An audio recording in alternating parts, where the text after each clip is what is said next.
If you're like me and you couldn't make it to NAB this year, but you still want to know all the cool stuff that was released and announced, then I did all the work for you. I compiled it all into this video, so we're going to go over it now. Yeah. Greetings, fellow human. I hope you're having a fantastic-rifical day. My name is Barron. Let's get into this. So there's a lot of stuff that we're going to go over, so I broke it up into categories, starting with cameras. There were a whole lot of cameras that were announced, but most of them are E&G cameras with 1-inch sensors and stuff that wasn't super exciting. Canon had some, I think Panasonic had some. However, there were two cameras that I did think were pretty awesome. One of them we already knew about. It was previously announced, but it was actually at the show so people could play with it and, you know, hands-on, that kind of thing. That's the Arri Alexa Mini LF. Because of the full frameness. And do you remember that 8K camera that Sharp announced at CES? I did a video about it. I'll put the thing up there. It's still an early prototype of the camera, but we do have some footage for it, so that's pretty awesome. I'll put links to those videos in the description-y thing as well. There was also a lot of announcements as far as lenses goes. I mean, Fuji had their Fujinon things and some new announcements there, and that was pretty cool. But the two big ones in my mind was Canon released the Sumire cinema lenses. I think that's how you call it. Sumire, Samoan?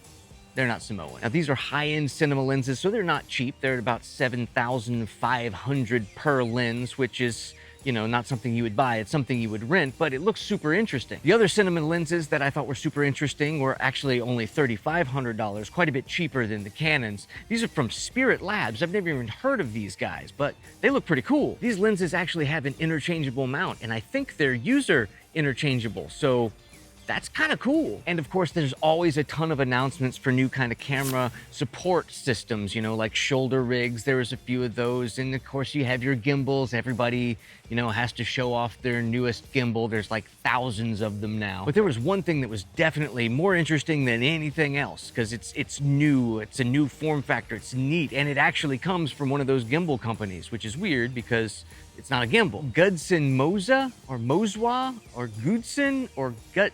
I don't know how you say the company's name, but they're known for making really good gimbals. They actually introduced what they're calling the SlyPod. Now, there's no pricing information yet on the SlyPod. However, I am definitely going to get one of these. This looks super cool. It is a monopod that is motorized that you can use as a motorized slider. It's app controlled, and the payload this thing can handle is huge. It can lift like an entire cinema rig on these. Well, maybe not, but that's really awesome. I'm definitely getting one of these. I'm not sure about the name though. SlyPod sounds like, you know, it's a band from the 70s, like Sly and the Family Pod. Or it's like, you know, a pod that's up to no good, like he's being sly. I know why they're calling it this, because it slides and it's a monopod, so a SlyPod makes sense, but come on. I think they can do better. If you want to know more about any of the stuff that I was talking about but can't be bothered to type things, I actually put all the links to the videos that I watched in the description thing down there. So you can just go down there and start clicking away and watching a whole bunch of stuff. Any of the products that are already available or available for pre-order, I've put links for those down there as well. They're affiliate links, so if you choose those, it does help out the channel. I appreciate it. And of course, because filmmaking on all levels requires tons and tons of storage things, there was some new stuff out for that as well. So the company Narbox has a product that is appropriately called the Narbox, and they've updated it to a version 2. Now this is a storage solution for in the field in like crazy conditions. This thing is incredibly rugged, and you don't even have to have a laptop or a phone or anything to back up your files while you're shooting in remote locations. This is a really, really cool product. It's a little niche, but at some point in their, you know, filmmaking careers, almost everybody needs something like that. So this is a cool and very welcome update. And if the Narbox is not the right solution for you, G-Tech also introduced their Armor ATD drives, which sounds more like it's an off-road vehicle. The AT, I wonder if they did that on purpose. If they did that on purpose, that was well done. Well done, G-Tech marketing. Well done. The Armor ATD drives are not going to hit your wallet nearly as hard as a Narbox because, you know, they're just the hard drive itself. Nothing fancy except for the fact that you can smash it and it will still work. You can throw it off of a cliff. Don't throw your drives off of a cliff. That was a terrible suggestion. Even if you're testing it, don't do that's a terrible test. don't do that. The drives start around $90, go up to around $200 or so. You still have to have a laptop with you, so you're going to be taking that into the field with you. So it's not, you know, as good a solution and as compact as the NAB box, but if you're going to take a laptop with you anyway, this might be the perfect solution for you. So it's pretty cool. And of course, we all know how important audio is, and there were some really cool announcements as far as audio goes as well. Zoom announced a new professional field recorder, the F6, which, you know, means it has 6 XLR inputs for, you know, field recording shenanigans. But the cool thing about this is they are boasting that it can do 32-bit float. And if you're not familiar with what 32-bit float means, it's kind of like having a dual ISO setting on a camera. It means that you get, you know, really good quality up to here, and then you get really good quality up to there, and it's just really good quality. So this is something that we don't normally see in the audio realm. So this is, I hope this becomes a trend and we see a lot of other devices just adding this, because it means that we're going to get way better audio. Deity Microphones released an entirely new wireless audio recording system that actually has 2 transmitters and 1 receiver, which is really cool. They're calling it the Duo RX, which sounds like if there was a crime fighting team that went to the pharmacy a lot. It works on the 2.4 gigahertz range thing, so you can use it anywhere in the world. It's just packed full of just super high-end features, and it's really high-end features, and it's priced at it's under $700. I think they said 670 is what they're gonna be selling it at, but that is, for what you're getting, a ridiculously good price. Ridiculously good. But if that price point is too high, or maybe you just don't need 2 transmitters, one's good enough for you, Rode has you covered with the new Wireless Go system. The Wireless Go system is only $199, and it's so tiny. It's so tiny. It's tiny. It also works on the 2.4 gigahertz wireless range thing, so you can use it anywhere in the world.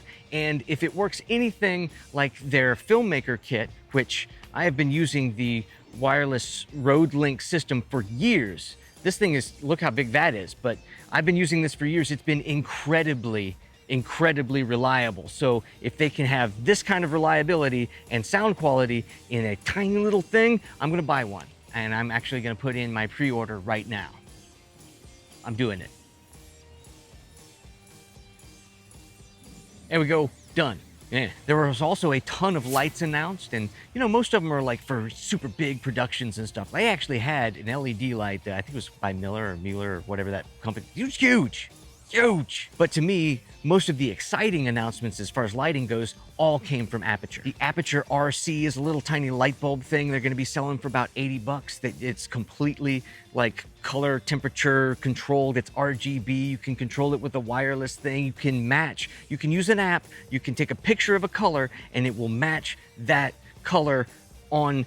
So if you need to match lighting that's already in place and you're going to use this as a practical, you can, oh my gosh, it's going to solve a ton of production problems. Just a little tiny light bulbs. I'm gonna get like 50 of them. The RGB panel that they announced at NAB last year, they actually had it up and everyone was playing with it. It's gonna be available soon. This is a massively bright LED panel. It looks like something that you could use in place of maybe one of the sky panels. I don't know, but it looks really cool. And again, it has all that same integration with the app, and you can it can be on the same like Bluetooth network. You don't even need a wireless thing for all of these Aperture stuff. It can be, you can link the lights together. They make their own network.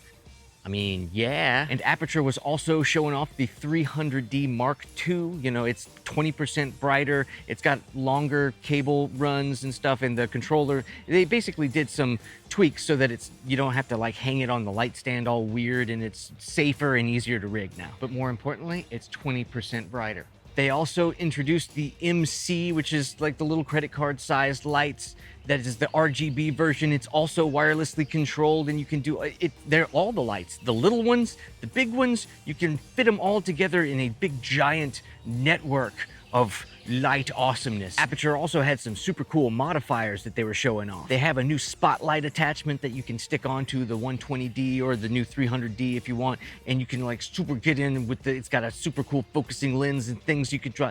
That looks pretty cool, but what I'm most excited about is the actual, I think they call it the lantern. It's basically a Bowen's Mount China ball. And you can break this thing down super fast and put it together super fast and super soft light, so you can get a large area. I'm getting one of those too. that's going to be awesome. There's also some pretty big news as far as like software apps and, you know, post-production stuff. Film Convert announced a pretty big update to their current software lineup with I think they're calling it Nitrate now, which is basically a much improved UI and a whole lot more tweakability so you can make your digital video look more like film. Film Convert's an awesome program, and this looks like it gives you even more awesomeness. They were also showing off Cinematch, which is designed to, you know, match the color spaces of all the different cameras so you can, you know, put them all together in a project and everything looks the same. You can do that without a program like Cinematch, but they're saying that they use the information straight off of the sensor instead of the colors that the sensor put back out, so that they could anyway, it looks like it might be a useful tool. I don't know, I'd have to mess with it to see, but it looks pretty cool. Adobe, of course, made a big fuss on the fact that now you can remove objects using content-aware fill in After Effects. So, you know, if you're used to doing that in Photoshop, now you can do it in After Effects. They made a big to-do about it. It's a to-do. LumaFusion announced a huge update to their very popular mobile video editing app. It got a major UI overhaul. You can actually add more tracks in your timeline now. It's got markers. Essentially, they are turning it into a very, very fully featured professional video editing platform. It even has Frame.io integration now. That's kind of amazing. But the thing that I am most excited about is actually Blackmagic Design has released DaVinci Resolve 16. With this update, they have added a new cut page where you can actually edit everything faster than any other editor out there. I say that because I've already downloaded the beta version of this and I have been playing with it already, and I can tell you right now that you can now cut faster in Resolve than in anything else. It's faster than Final Cut. It's way faster than Premiere. It is insanely fast. And if that wasn't enough, they actually improved everything else as well. They added a bunch of very useful and needed features as far as audio goes. They added a ton of features to the Fusion panel, so you got more effects and titling and all that kind of stuff. They also added face recognition, which means you can scan each clip and label the faces of the people that are in the clip. So if you're, like, say you're doing a wedding and you need another shot with, you know, the bride and their cousin or their grandma, you can type in their names and it will find all the clips with those people in it. So yeah, that's awesome. But not to be outdone by Adobe, they can also do object removal right inside DaVinci Resolve. You don't have to go to another program. You can do it right inside. And apparently it's easier. The Resolve guys were all like, yeah, we don't need to have a big to-do, a big fuss. We can just do it. Here, it's easy. And I tried it. It's pretty easy. If you like this video, do the thing where the thumb goes up. If you did not like this video, do the thing where the thumb goes down. If you want to see more videos like this one, as well as gear reviews and tutorials, that sort of thing, I do a video, you know, just about every week, something like that. So if you want to see more of that, go ahead and click the subscribe-y thing, and you got to ring the bell. Got to ring it. Bing! That's everything I got for you today, so go and take your camera, whatever camera it may be, take it out into the world, and go make something awesome. Yeah!